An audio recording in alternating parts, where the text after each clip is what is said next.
I guess I'm on my own for the next one. I'll just speak briefly about Navid Kermani. Navid Kermani is the son of Iranian immigrants to Germany. He was born in Siegen and now lives in Cologne. After doing postgraduate work in Oriental Studies, philosophy, and theater, he completed his doctorate in 1998. He has been a fellow at the Institutes for Advanced Study in Berlin and Cologne, and is a prominent and engaged voice in contemporary discussions on religious tolerance, European identity, and the recent upheavals in Arab countries. Navid Kermani is a prolific writer of both fiction and nonfiction works. His most recent book is titled Between Quran and Kafka. He has given lectures on poetics in Frankfurt, Göttingen, and Mainz, and has been a visiting professor at the University of Frankfurt and last year at Dartmouth College. He's won numerous prizes, including the Buber Rosenzweig Medal, the Hannah Arendt Prize, the Kleist Prize, and the Joseph Breitbach Prize. In a recent interview, he said, "My task as an author is criticism, or more specifically, self-criticism, and that applies to my place in European culture and Islam in equal measures." Kermani brings equal measures of European and Arabic cultures and of literary traditions to his novel, Great Love, which we're featuring this year. In this book, a middle-aged writer looks back on his first teenage infatuation, an infatuation that only lasts 3 months, but follows him through his life for the subsequent decades. The narrator recalls the microcosm of a high school in Germany in the early 1990s and the background atmosphere of the West German peace demonstrations. And Kermani presents the timeless drama of love in all its aspects, from the sublime to the ridiculous. He ties the lover's first glances, kisses, and parting letters to the ecstasies described in poems and stories by medieval Arab and Persian mystic poets. And recalling the transports of his first infatuation and their echoes through the years, Kermani creates a touching portrait of how the child is the father to the man. And this excerpt was translated by David Dolenmeyer. I don't know if he's here now. He will be here representing Navid Kermani on the panel this evening, so I urge you to attend and get a fuller sense of the book.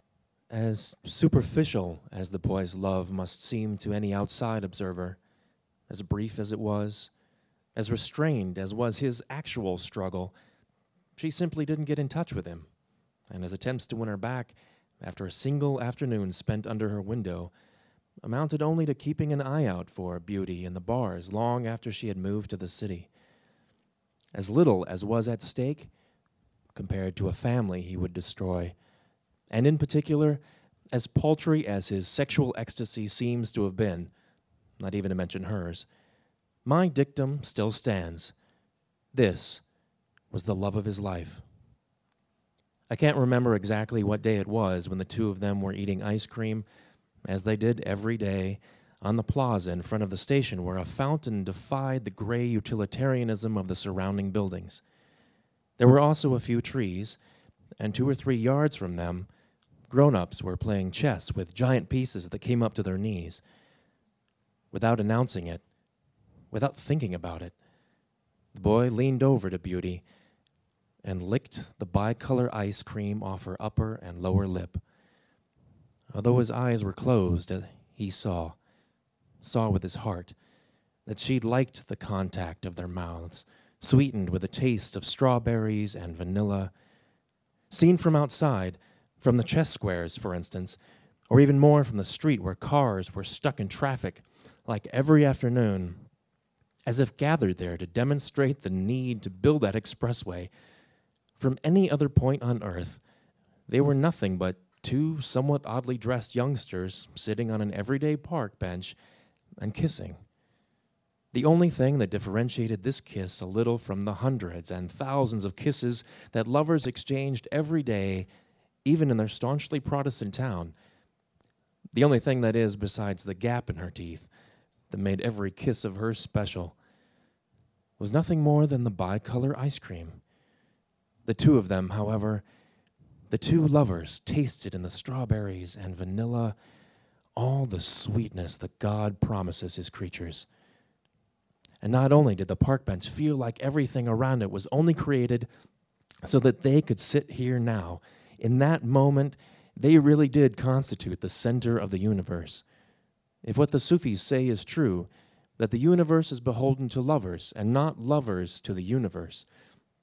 For a while I circled around the house of God, as Bayazid Bastami formulates the idea.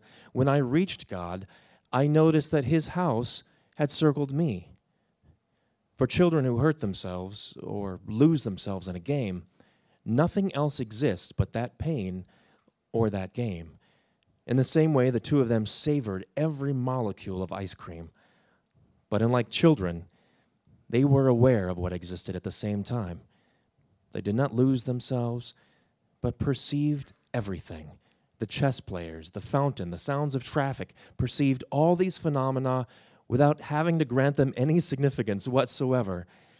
In one formulation or another, this idea is also present in all mystic traditions, that we must eat from the tree of knowledge in order to fall back into a state of innocence.